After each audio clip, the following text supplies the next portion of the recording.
दोस्तों, अगर अगली बार आपकी बीवी से आपकी अनबन हो जाए तो परेशान न होइएगा, क्योंकि हो सकता है आप तरक्की की राह पर गामजन हो। कैसे?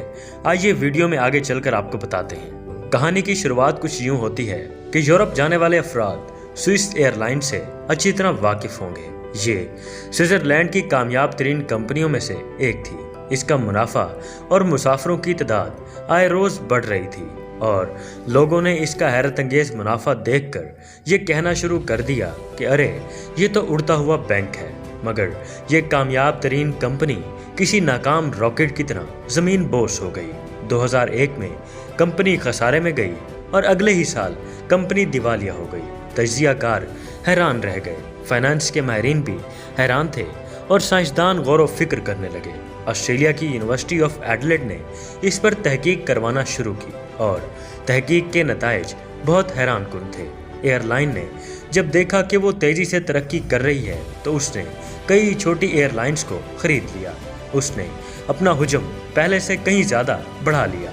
मगर कंपनी के सीईओ को महसूस हुआ कि इस दौरान बिला वजह बोर्ड मेंबरान की तादाद बढ़ गई है, लिहाजा बोर्ड मेंबरान की तादाद में कमी का फैसला हुआ।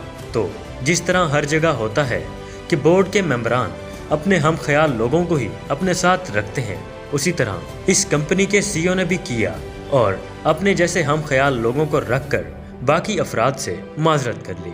यूं रफ्ता रफ्ता बोर्ड में सिर्फ और सिर्फ एक ही जहन के लोग बाकी रह गए और मुखालफत करने वाले और दूसरी राय रखने वाले अफराद सब के सब फारिग कर दिए गए। सारी टीम इस तरह एक दूसरे से हम आहंग थी कि कोई एक दूसरे की मुखालफत नहीं करता था। यूं देखते ही देखते कंपनी तबाही का शिकार होती चली गई और एक साल के अंदर ही दिवालिया हो गई। उसके बाद यूरोपीय यूनियन ने एक बयान दिया जो कि ऑन द रिकॉर्ड आज भी मौजूद है। उन्होंने कहा कि कंपनियों के बोर्ड में मतनू किस्म के अफराद होने चाहिए, एक ही किस्म के और एक ही तालीम और एक ही जैसे पस मंज़र और एक ही जैसे नज़रियात रखने वाले लोग और बोर्ड मेंबरान कंपनियों को तबाहियों से दोचार कर देते हैं। आइए अब इसी चीज़ को इस्लाम के पहलू में रख कर देखते हैं। जब इस्लाम का आगाज़ हुआ तो नबी करीम रऊफ़ुर रहीम नबी मोहम्मद सल्लल्लाहु अलैहि वसल्लम का ताल्लुक बनु हाशिम से था।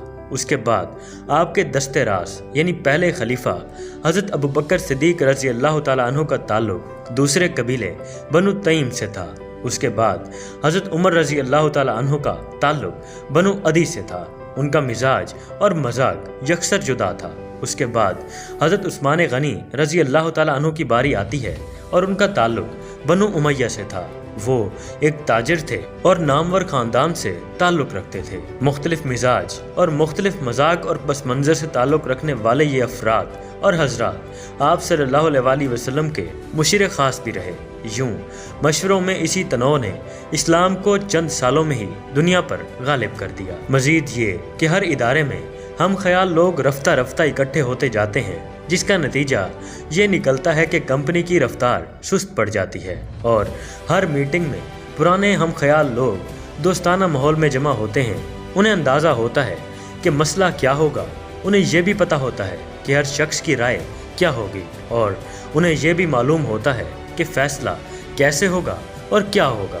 उसके बाद नतीजा ये होता है कि हर चीज़ उसी रूटीन के मुताबिक होती है और लोग नीम दिली से मीटिंग में शरीक होते हैं, अपनी मुखालिफाना राय का इजहार नहीं कर सकते और कोई मुखालिफाना राय दिल में आ भी जाए तो ज़बान दांतों तले दबा लेते हैं कि ये बात बाद में कर लूँगा।